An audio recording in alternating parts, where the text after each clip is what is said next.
Seterusnya pada masa yang sama, meminta perkenan Tuan Yang Terutama Yang di-Pertua Negeri Melaka untuk membubarkan Dewan Undangan Negeri Melaka yang ke-14. Sehubungan dengan itu, Tuan Yang Terutama Tun Sri Setia Dr. Haji Muhammad Ali bin Rastam yang di-Pertua Negeri Melaka telah membuat pertimbangan dan bersetuju untuk membubarkan Dewan Undangan Negeri Melaka yang ke-14 pada 4 Oktober 2021 bersamaan dengan hari Isnin. Proklamasi pembubaran Dewan Negeri yang ke-14 diwartakan pada hari ini 5 Oktober 2021 pada hari Selasa. Sekian, terima kasih dikeluarkan daripada pejabat Speaker Dewan Undangan Negeri Melaka pada 5 Oktober 2021. Baik, kembali bersama kami. Inilah Malaysia hari ini dan sekarang kita bawakan kepada anda meja medsos. Itu antara petikan berkaitan dengan pembubaran Dun Melaka daripada Speaker Dewan Undangan Negeri dan itu yang sedang hangat diperkatakan pada ketika ini oleh warga net kita. Tepat sekali. Kepada rakyat Melaka di luar sana, kalau kita tengok media sosial, penuh dengan, biasalah, siapa yang kenal orang Melaka dengan mulutnya, tahu-tahu sajalah. Jadi setakat ni apa yang kita dapat rasakan adalah kemarahan daripada rakyat Melaka. Kenapa jadi begini? Terutamanya kita masih sedang melawan wabak COVID-19. Dan dia seakan deja vu jugalah tentang apa yang berlaku tentang pilihan raya ini dan Tepat kita tak nak perkara yang sama berulang. Jadi kita bawakan istimewa di meja medsos pada kali ini, bukan sekadar percakapan tapi perbincangan. Yang bersama kita adalah Profesor Dr. Muhammad Azizuddin Muhammad Sani, penganalisis politik dari Ipoh Perak bersama kita. Assalamualaikum, selamat pagi Dr. Prof. Ya, Assalamualaikum. Terima kasih meluangkan masa bersama kami. Cahaya nur terpancar dari wajah anda. Amin. Jadi saya ni bila kita baca tentang perkembangan apa yang berlaku di Dewan Undangan Negeri Melaka, saya teringat kepada apa yang berlaku di Sarawak ya. Tapi tidak seperti di Sarawak. Di Sarawak ni Duli Yang Maha Mulia Seri Paduka Baginda yang di-Pertuan Agong telah menitahkan bahawa pilihan raya negeri Sarawak akan diadakan 60 hari selepas proklamasi darurat tamat. Yang di-Pertuan Agong telah memberikan 2 Februari sebagai tarikhnya, 60 hari selepas 2 Februari. Tetapi lain pula situasinya di Dun Melaka. 4 Oktober, 60 hari dari 4 Oktober. Kenapa ada kelainan di sini, Profesor? Sebenarnya dia situasinya berbeza. Kalau kita lihat di Sarawak, kalau ikut Sarawak sepatutnya mengadakan pilihan negeri pada bulan Jun 2021 ini. Ya, saya. Cuma apabila kita isytiharkan darurat itu sampai 1 Ogos, jadi jadi tak perlu diadakan pilihan raya sehingga 1 Ogos lah. Cuma apabila bila kita tamatkan darurat di peringkat nasional 1 Ogos, jadi keadaan yang besar daripada COVID masih lagi belum mereda. Jadi itu yang menyebabkan darurat diisytiharkan di Sarawak sehinggalah pada bulan Februari tahun 2022. Jadi itu situasinya di Sarawak. Jadi cuma berbeza dengan di Melaka. Sebab Melaka tidak masih sekarang ni kita di peringkat nasional kecuali Sarawak sajalah yang ada darurat Ya, saya. Kita tidak ada darurat Jadi dan Melaka pula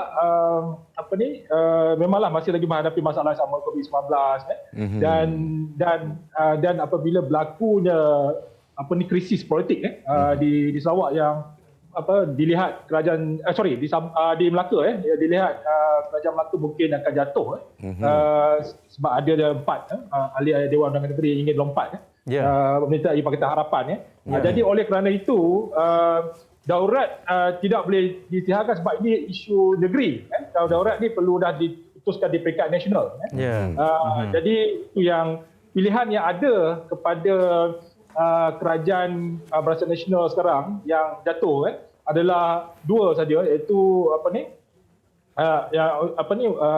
untuk menyerahkan pada kebijaksanaan yang luar negeri untuk menentukan siapa yang menjadi kerajaan dan seterusnya kerana sudah hilang majoriti, ataupun yang pilihan kedua adalah membubarkan DUN jadi pilihan yang diterima adalah membubarkan DUN oleh pihak TYT lah yang luar negeri jadi itu yang menyebabkan pilihan raya perlu diadakan dalam tempoh 20 hari selepas diwantarkan semalam jadi ini berbeza dengan Sarawak cuma peringkat nasional boleh melakukan intervensi lah kalau perlu untuk sekiranya ada report pelaporan daripada MKN dan juga Kementerian Kesihatan mengatakan bahawa tidak sesuai diadakan pilihan raya di di Melaka, darurat juga boleh diisytiharkan lah di Betul. Melaka tadi.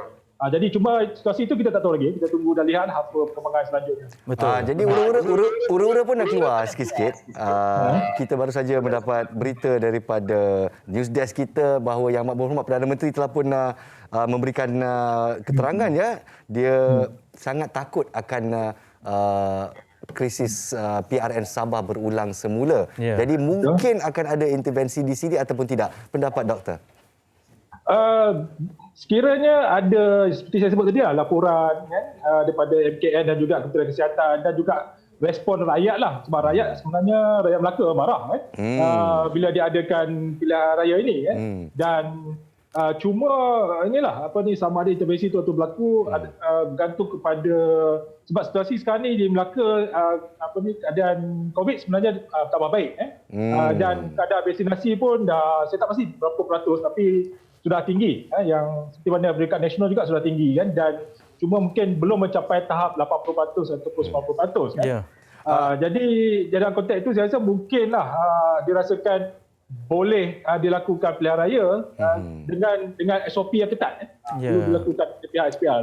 Tapi saya ada berdiskusi dengan Hanif juga, rakan setugas saya, di mana Adun Sungai Udang Datuk Seri Idris Harun, mantan Menteri Besar, telah menyatakan bahawa tidak perlu adakan PRN, hanya peralihan kuasa sahaja. Itu komen yang saya bacakan.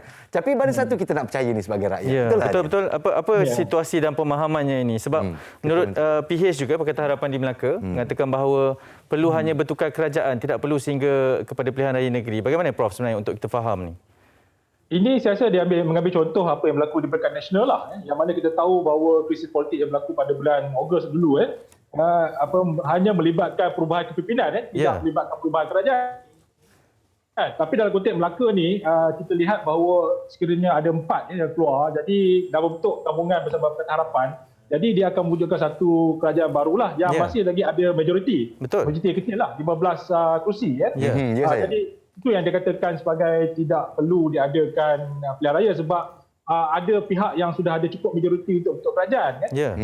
Tapi pilihan yang diberikan sebab penentu pada ini adalah Governor ataupun Yang Bertuan Negeri. Yang Bertuan Negeri mengambil keputusan untuk membubarkan. Jadi itulah senario yang berlaku. Jadi situasi ini memang norma bagi situasi politik boleh berlaku dan telah pun dilakukan, Prof? Ya, kalau kita lihat di Sabah dulu beginilah keadaan yang berlaku. Apabila kerajaan warisan di situ tidak cukup, dah hilang majoriti dan dah minta pihak bawa usul ke pihak Yang Bertuan Negeri dan dah bersetuju untuk dibubarkan. Jadi keadaan yang Sabah sebenarnya sama berlaku di Melaka lah, senario yang sama. Jadi untuk Melaka ni bukan presiden yang barulah. Ada presiden sebelum ini. Tapi apa yang saya dan Hanif curiga atau kita muskil ya, kebelakangan ni kita nampak seperti semakin banyak hal ini terjadi ya, seperti menjadi norma baru melompat mati ni. Jadi kenapa kebelakangan ini kita nampak lebih banyak pemimpin yang melakukan perkara ini? Apakah sebabnya? Adakah kerana permainan politik yang semakin buas ataupun sekadar ketandusan integriti buat pemimpin kita? Pendapat Doktor? Saya rasa banyak yang berlaku ini adalah disebabkan oleh persaingan dalaman parti politik, perebutan kuasa atau perebutan dalam kepimpinan. Jadi bila ada terlampau banyak fashion lah ataupun kumpulan-kumpulan politik yang untuk berebut kuasa, diketepikan misalnya kan. Jadi mereka ada peranan dan juga ada juga menjadi sama ada ahli Dewan Undangan Negeri ataupun ahli parlimen. Jadi mereka mengambil keputusan luar daripada arahan parti lah. Jadi itu menyebabkan kerajaan contohnya Pakatan Harapan jatuh kan.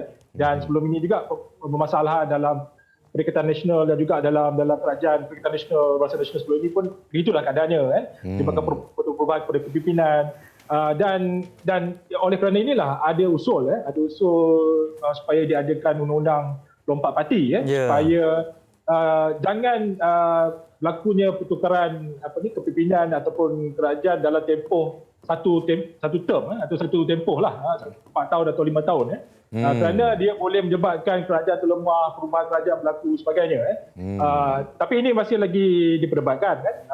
Cuma kita tak tahu mekanisme terbaik lah untuk mengatasi atau menyelesaikan isu ini tapi oleh kerana perlembagaan kita membenarkan, jadi sebenarnya itu menyebabkan perubahan kerajaan itu berlaku dalam tengah-tengah tempoh tu.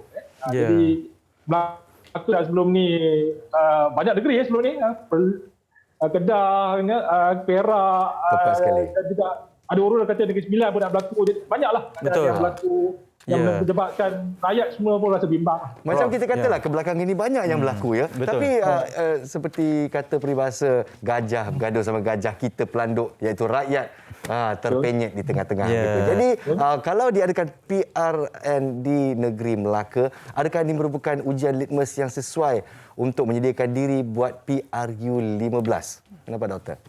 Betul, saya sangat setuju. Malah saya pun melihat ini sebagai satu testing ground ataupun pilot test lah. Kalau orang buat research dia akan sebut tu lah. Untuk melihat sejauh mana sokongan khususnya parti-parti politik yang akan bertanding nanti untuk PRU yang akan datang. Kenapa saya kata begitu? Sebab kita lihat sekarang ni berlakunya pelbagai gabungan politik yang terbentuk dan mereka ingin bersaing sesama mereka. Khususnya terlihat Perikatan Nasional ada di situ. Dan Barisan Nasional dilihat tidak mahu bekerjasama dengan Perikatan Nasional. Dan ada Pakatan Harapan. Dan ada juga satu lagi mungkin gabungan Warisan dan juga Parti Pejuang dan mungkin Muda. Jadi nampak ada 4 gabungan politik di situ.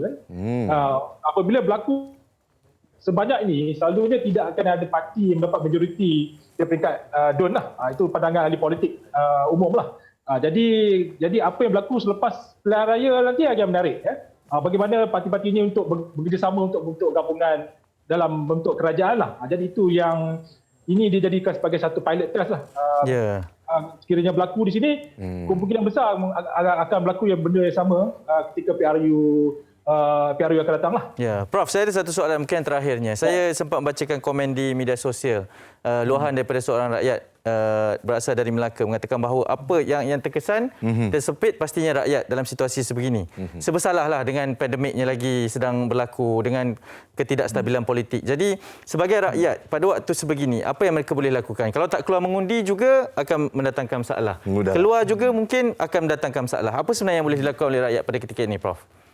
Saya setuju kebimbangan rakyat sebab sepatutnya sekarang ni sesi DUN membincangkan tentang bajet tahun 2022. Jadi sekarang ni bila berlaku pembubaran ni, jadi bagaimana dengan bajet? Jadi itu persoalan yang menariklah untuk dibincangkan di Melaka. Dan rakyat juga memang betul mereka tidak boleh tak keluar mengundi. Mereka perlu mengundi menggunakan tanggungjawab mereka. Tapi kalau kita tidak melaksanakan undi automatik kali ini, saya rasa mungkin ramai yang tidak keluar mengundi sebab atas dasar protes kepada pilihan raya ini, dan kadar keluar mengundi pun juga agak rendah. Selain daripada kebimbangan kepada COVID-19 yang takut berebak. So jadi banyak perkara yang membimbangkan rakyat sebenarnya diadakan pilihan raya waktu ini berbanding dengan waktu-waktu sebelum inilah. Jadi itu yang, tapi mereka harus tunaikan tanggungjawab mereka sebab itu hak dan tanggungjawab mereka untuk menentukan siapa yang memimpin mereka 4 atau 5 tahun akan datang di Melaka. Baik. Tepat sekali. Walaupun insiden yang berlaku di PRN Sabah masih menghantui kita, kita harus terus maju ke depan demi kestabilan politik negara. Terima kasih diucapkan kepada Profesor Dr. Muhammad Azizuddin. Semoga kita dapat menjemput Prof lagi untuk ulasan politik di Malaysia hari ini. Terima kasih. Assalamualaikum. Ya. Assalamualaikum. Pada semua yang mendengarkan pastinya banyak untuk kita cakna sekarang ini, untuk kita hadamkan. Dan satu je lah nasihat saya apabila berlaku perkara sebegini kan, sebagai rakyat kita sentiasa punya kuasa lah. Kita punya kuasa terakhir di tangan kita. Kepada rakyat Melaka di luar sana, saya pasrah saja. Kalau boleh janganlah pasrah. Ini hak anda sebagai rakyat Melaka untuk keluar mengundi jikalau PRN diadakan.